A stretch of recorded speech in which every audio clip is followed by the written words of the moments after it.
Hey guys, welcome back. Before we begin, quick disclaimer. Today's story is from Villains Are Destined to Die, officially written by Guan Guillaume, with art by Shawl. Please make sure to support the official release if you enjoy the series. Also, from now on, we are gonna cover multiple chapters in one video instead of just one chapter at a time. So today we will review chapter 3 to 5, okay? And if you missed chapter 1 or 2, you can just check the profile after this video or you can check the link below. Now with that said, let's begin. So chapter 3 starts with our girl Penelope facing the 3 dialogue options from the system that gave him to choose from.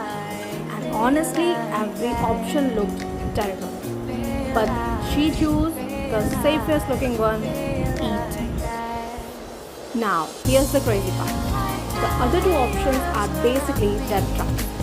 If she had chosen the first option, the maid would have immediately cried, run crying to the Duke and the Derek. The cold-hearted eldest son would arrive and lock Penelope away for days. No food, no water, basically prison until she is starved to death. And the second option, even worse. If Penelope forced the maid to eat the rotten food, Renault would come and the worst possible timing, misunderstanding the situation, pushing Penelope away while protecting the maid, and she would accidentally fall onto a fork and die instantly, like knockout. Like, excuse me? This game really said, choose your preferred death method. So, Penelope ended up eating that disgusting molded food that maid served her. And the maid is genuinely shocked because she never expected Penelope to actually eat it. Like, if you serve it the food, she's going to eat it. Why are you serving in the first place? But the terrifying part is that Penelope can't even stop herself after choosing the option eat. The game system literally forces her body to follow the chosen option. And right then, ladies and gentlemen, our Sundre prince enters the stage. Renault X. And yes, I'm calling him Sundre already. Trust the process, okay? Because the moment Renault sees Penelope eating literally garbage, he immediately explodes in anger, not at Penelope, not at our girl, but at the maid, Emily. He yells, asking how a mayor dared to mistreat a member of the Eckhart family like this. Then the head maid and the butler arrive, and Renault straight up orders them to drag the maid to the prison while she is crying and begging to explain herself. Like, why you did the same thing in the first place so that you have to explain anything. And what are you going to explain it anyway? And then, at this point, our Sundre prince carefully approaches Penelope and asks if she is okay. So here's the point.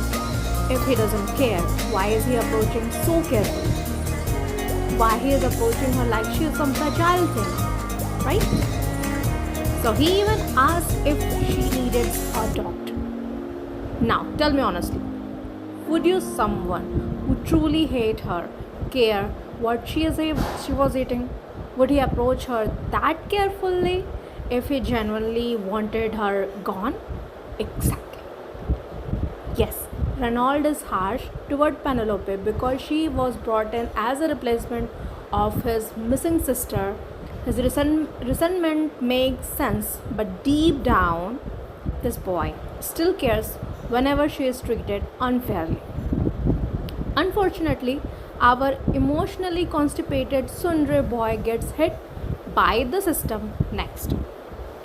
Penelope receives another set of dialogue option, and because she believes Renault hates her anyway, so she chooses the option, the best option she can think of, don't bother. The second those words leave her mouth, irritation flashes across Reynolds' face. And then he snaps back, saying, "Yeah, like any doctor would waste their time on you," before storming out dramatically. "See, Sundre. Sundre. Sundre." And that's where chapter 3 ends. So now moving on to chapter 4, as Renault walk away, Penelope suddenly noticed something above his head, a favorability indicator, and it says -3%. Now here's the important part. When she entered the game, his favorability was -10%. Like last night, it was -10, meaning it actually increased. Still negative though.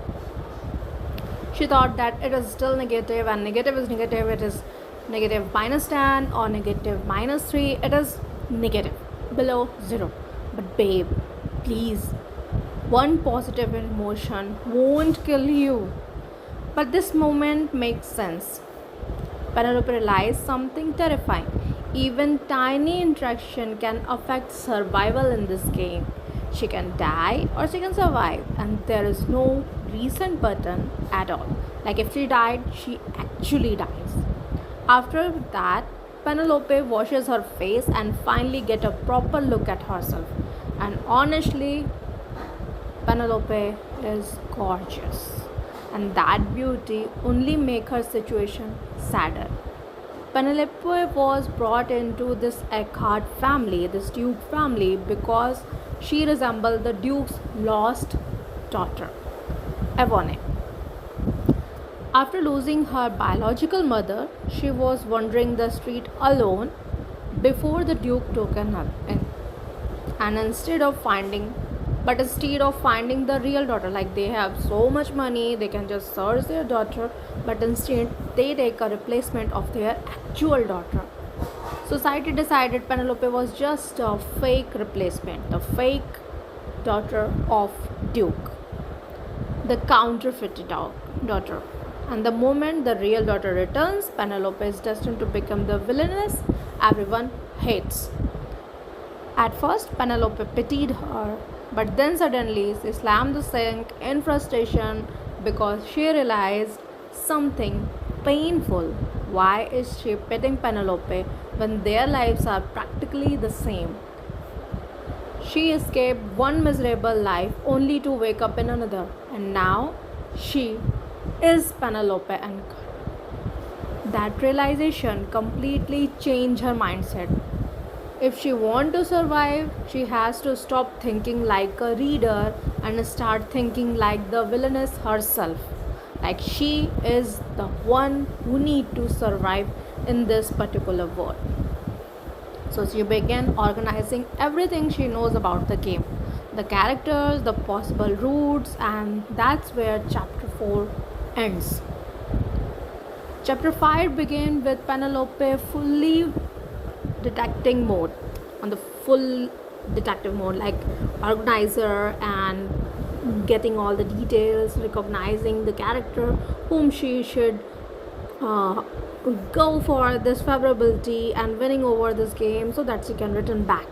So notebook out, brain activated. Honestly, old school note taking still works. She start analyzing all the male leads one by one. First is Tarek Eckhart, the eldest son, cold hearted, emotionally distant, and according to Penelope, someone who never gave her a chance to explain herself. Now listen, those are her thoughts, not mine. Although I might agree a little. Like, he is bad person, he is bad person. I don't know, I never going to like it anyway. You will see. Then comes Renault Eckhart, our favorite, Sundre disaster. Penelope described him as a spoiled rich brat who constantly pick fights with her, which is technically true, yeah, but he also cared. She, I think, missed that one, but she will realize soon. But we all know that this boy just have sharp tongue and hidden soft spot. I can already see some of you warming up to him.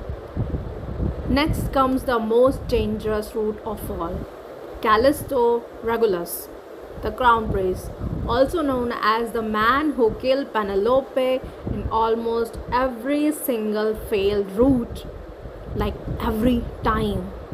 This man is absolutely terrifying. He is called the Mad Prince, the Bloodhound Prince, basically a walking red flag with a sword, like he will just cut out your throat if you just say bad word, if you breathe wrongly, anything. Like you, even if you exist, you are dead. It's somehow in the normal mode, he falls for angelic heroine Enoble and saves her like a prince from a fairy tale. Meanwhile, for Penelope, instant execution like dead. So yeah, avoiding him become top priority. Then comes Winter Verdandin, the mysterious merchant who secretly works as a powerful sorcerer and information broker.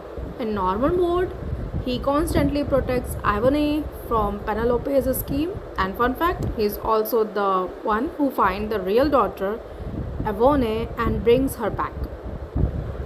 I would say he is the main culprit. Why bring the real one? But technically, he is also correct, but still, let's see.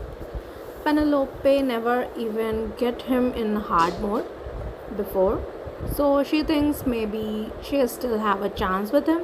And finally, Eccles, the only character who never judged Penelope from the start, and yes, prejudged may not technically be a word, but let's ignore for that for now.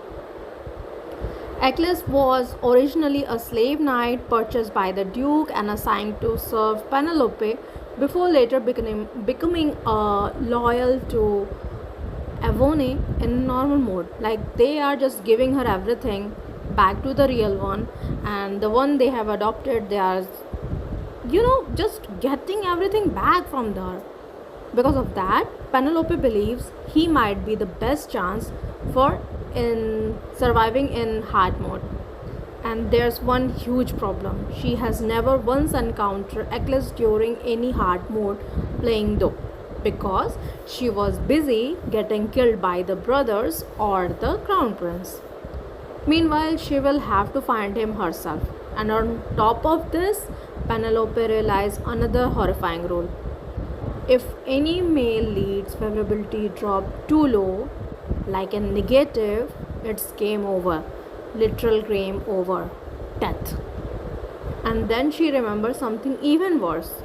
The time she entered in the right before Avone's return, which means once the heroine arrived, Penelope downfall officially began.